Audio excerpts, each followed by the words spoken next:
Bojonegoro, ya, dari Jati Asih ke Bojonegoro. Terima kasih Pak Yudhiyono. No ya, saya bukan no ya. Pas-pasin aja. Pas-pasin. Saya tadi mau cari no, tapi cari daerah yang pakai no, nggak mikir. Oke, saya hanya membacakan saja apa yang sudah saya tuliskan, bahwa kita bersyukur ya bahwa di masjid ini hanya satu penceramah Tuhan yang diundang, yaitu nanti malam pada saat tabligh akbar Nuzulul Quran, dan alhamdulillah sudah banyak kader-kader kita yang sangat rajin untuk mencari materi-materi dalam persiapannya untuk ceramah setiap kali tarawih. Untuk itu, bagi yang masih kedapatan jadwalnya untuk ceramah-ceramah berikutnya bisa dipersiapkan, karena sekarang untuk mempersiapkannya itu sangat mudah ya. Saya sendiri ini diskusi dengan ChatGPT untuk mendapatkan materinya. Oke, di sini saya akan mencoba menguraikan. Kalau saya baca semua ini tadi di MS Word, saya ketiknya itu bukan ketik ya, hanya copy paste saya pilih. Itu ada 9 halaman. Jadi kalau saya baca semua jelas tidak bijaksana ya, karena nanti bisa sampai jam 6 ini nanti. Ya, kita ambil poin-poin pentingnya saja. Di sini tentang kenapa Islam pada saat itu mudah diterima oleh masyarakat Arab dan sekitarnya sebagai awal perjalanan dakwah Islam. Dan tidak lama kemudian Islam pun sangat cepat sekali menyebar ke seluruh muka bumi ini. Di Nusantara sendiri yang sering kita baca di buku-buku sejarah, itu dikatakan bahwa Islam datang ke Indonesia abad 13, yaitu dengan berdirinya Kerajaan Samudra Pasai, dan masuk ke Jawa itu beberapa abad kemudian. Nah, ternyata faktanya tidak demikian, bahwa Islam itu sudah masuk ke wilayah Nusantara ini ketika Rasulullah masih hidup. Nah, salah satu keunggulan ya penyebaran salah satu keuntungan mudahnya penyebaran agama Islam ini sudah ada dituliskan di sini, bahwa masyarakat Quraisy itu kegiatan utamanya sebagai pencaharian adalah berdagang. Jadi mereka sudah biasa berdagang ke luar daerahnya, karena secara sengaja ya Allah sudah membuat tanah Mekah itu sebagai tanah yang tandus, sehingga tidak ada pilihan bagi masyarakat Mekah selain pencahariannya dari berdagang. Berbeda dengan Madinah yang tanahnya subur, maka masyarakat Madinah itu mencarikan penghidupannya dengan bercocok tanam dan beternaknya. Dan kalau di Mekah akan sangat susah.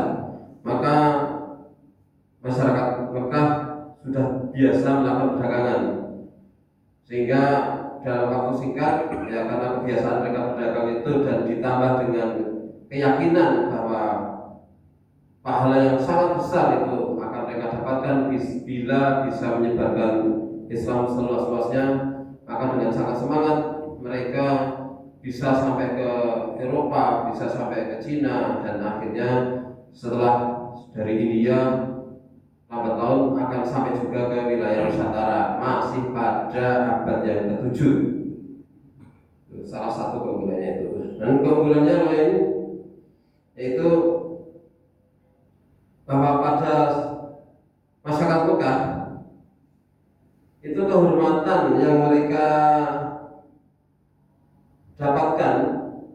itu adalah apabila mereka pandai bersyair. Jadi banyak sekali orang-orang yang pandai bersair ditokohkan di kalangan masyarakat Mekah pada saat itu, sehingga begitu Al-Quran itu diturunkan kepada Rasulullah, mereka tidak bisa melakukan perlawanan ya, karena mereka sendiri sudah tahu syair yang indah itu seperti apa. Sehingga begitu mendengar ayat-ayat Al-Quran itu sebenarnya hati kecil mereka itu sudah menerima apa yang disampaikan Rasulullah. Apalagi pada saat itu Rasulullah memang sudah dikenal sebagai alamin, yaitu yang dipercaya, sehingga tidak mungkin suatu bahasa yang indah disampaikan oleh orang yang sangat terpercaya itu suatu kesalahan. Tapi karena dengan diterimanya Islam itu akan merugikan kepentingan-kepentingan sesaat mereka, maka banyak kalangan Quraisy yang menolak ajaran Islam sampai kepada mereka. Bahkan mereka membelanya sampai mati, membela dalam rangka menolak Islam. Tetapi ya, karena yang menolak itu juga mempunyai perlawanan dari yang menerima, maka lambat laun mereka akhirnya tersingkirkan, sehingga dalam waktu yang sangat singkat sebelum Rasulullah itu meninggal, ya, Jazirah Arab sudah bisa dikuasai oleh Islam. Nah, sekarang Islam akhirnya kan menyebar setelah ditaklukkannya Persia dan Romawi. Nah, kenapa Persia dan Romawi sebagai imperium yang sangat kuat di muka bumi pada saat itu, sekitar tahun 1980, kita tahu bahwa imperium terbesar di bumi ini adalah Amerika dan Uni Soviet pada saat itu. Mungkin saat ini Uni Soviet karena sudah bubar, imperium besarnya adalah Cina dan Amerika. Nah, kita tunggu apakah kegigihan kita dalam mendakwakan Islam itu nanti pun akan sama kondisinya dengan takluknya Romawi dan Persia di masa Umar bin Khattab.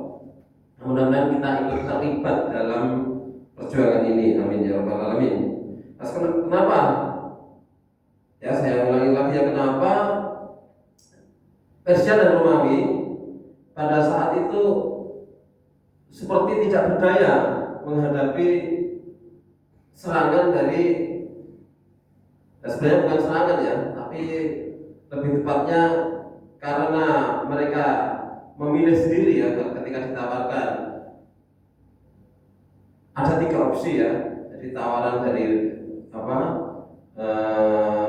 pemerintahan Madinah pada saat itu dari Rasulullah sendiri, suratnya, pilih diterima Islam atau Anda akan menanggung dosa semua penduduk Persia dan Romawi.